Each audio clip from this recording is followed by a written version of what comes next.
Hey folks, welcome back to our Dice Tower preview. I'm Mark, and today we're taking a look at Skytear.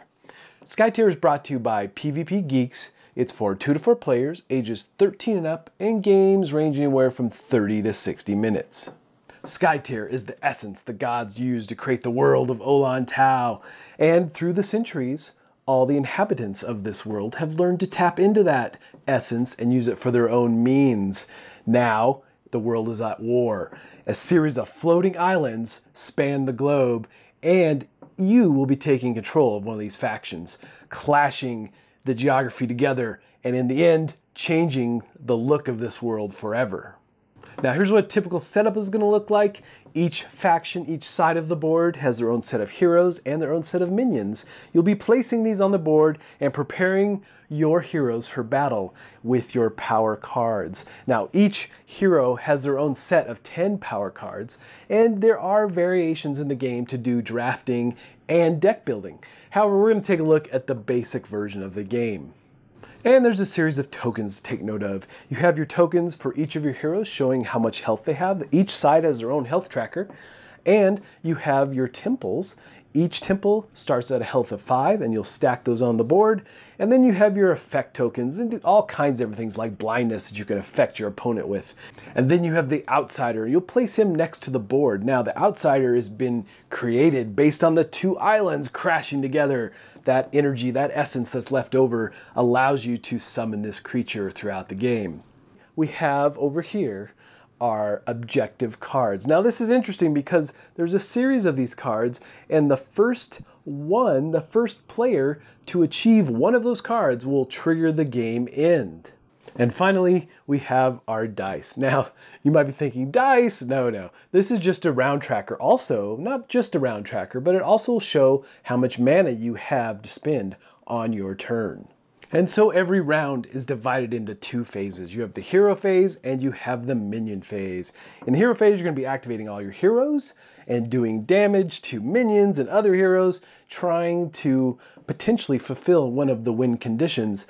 And then in the minion phase, you're going to be pushing those lanes, going after your opponent's temples in order to wipe them out. And again, that could be dictated, maybe you're not after that, but your win conditions could suggest that that's something you need to do. However, wiping out temples will prevent your opponent from generating more minions. So in the hero phase, you'll be taking turns, activating 1 hero at a time, back and forth, until all the heroes have been activated. Now, each hero gets 3 action points to spend, and you have various things you can do. A lot of what you'd expect here. You can move up to 3 hexes, spend 1 action point to do that.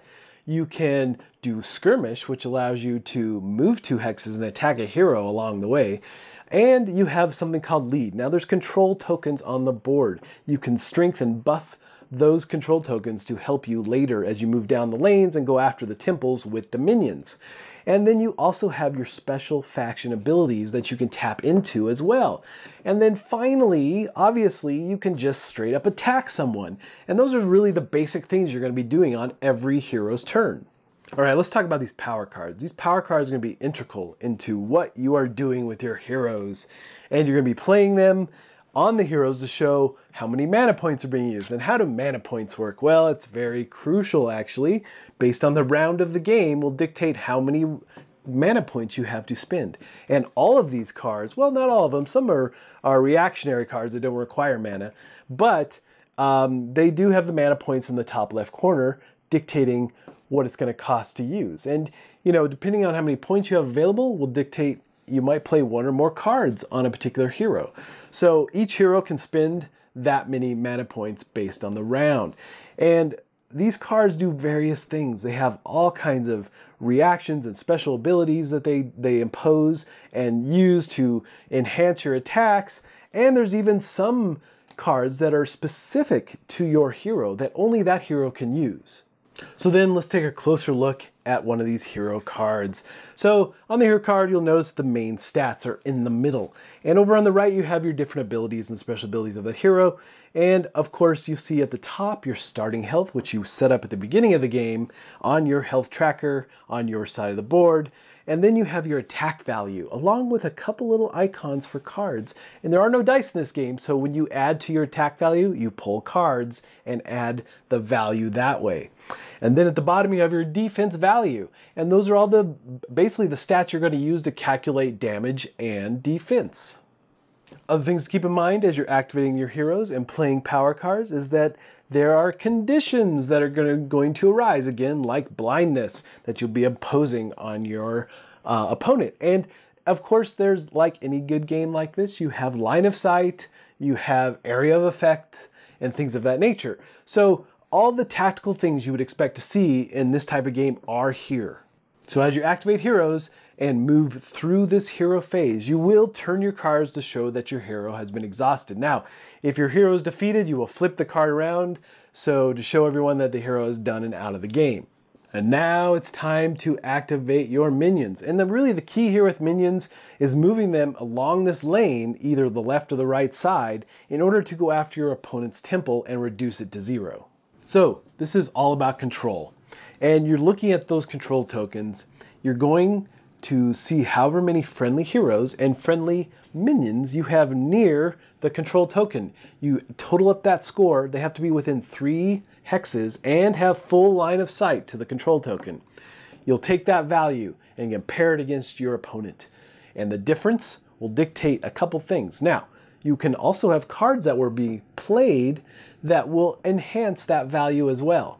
But the difference will dictate how much damage you do to your opponent and how much you get to move ever closer to their temple. And if you are close enough to the temple, then you can actually damage the temple as well. But typically you're going to hit those minions first because you wipe them out and they're only worth 1 point apiece. So as you can see, as you move along these lanes, there'll be lots of tug and pull back and forth, vying for position and trying to take control. And at the end, you're going to be respawning, as long as you have temple, you're going to be respawning minions and moving minions, and of course the winner gets to adjust their minions first. And so, not only are you trying to gain control of these lanes and take out your opponent's temples and minions, but you also are trying to gain control of the center dome. Center dome is the middle of the board, it's outlined in white, and this is where the 2 islands collided, releasing the Skytear energy and summoning the outsider elemental. And much like controlling the control tokens on the lanes, you're going to do the same process. You'll have heroes and minions and such that are going to be within 3 hexes. You're going to calculate the score, and based on the difference in that score will dictate how many action points you get to spend using the outsider. And the winner can place the outsider somewhere within touching distance of the dome, but you can reposition them on the board as long as part of them is in the dome. And then they can unleash the fury of the outsider and do all kinds of things. And this outsider is super powerful and something to not take lightly, because your opponent, if you don't try to take control of that outsider can be a real game changer.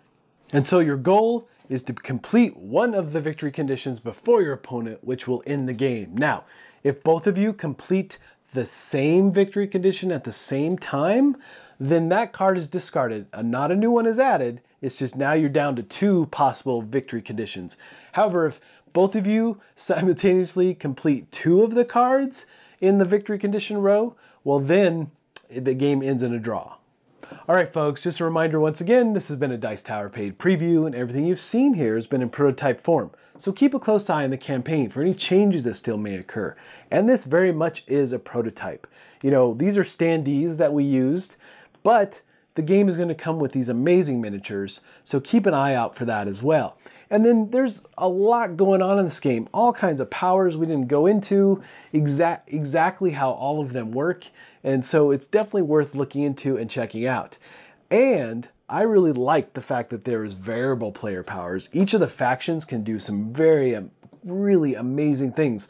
There's like marks that you can put on people, branding basically. There's illusionists, there's shapeshifters, and it just adds a lot of different powers to the game.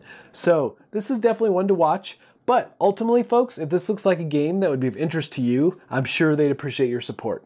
So I think that's it from me, and until next time, we'll see you at the table. Thanks so much for watching the Dice Tower videos. Find more great videos and reviews, as well as our top-rated audio podcast at Dicetower.com. You can also find other great shows at Dicetowernetwork.com. I'm Eric Summerer, and you've been watching the Dice Tower. The Dice Tower is sponsored by Cool Stuff Inc., where you can find great games for great prices. Cool stuff in stock. Check them out at CoolStuffInc.com.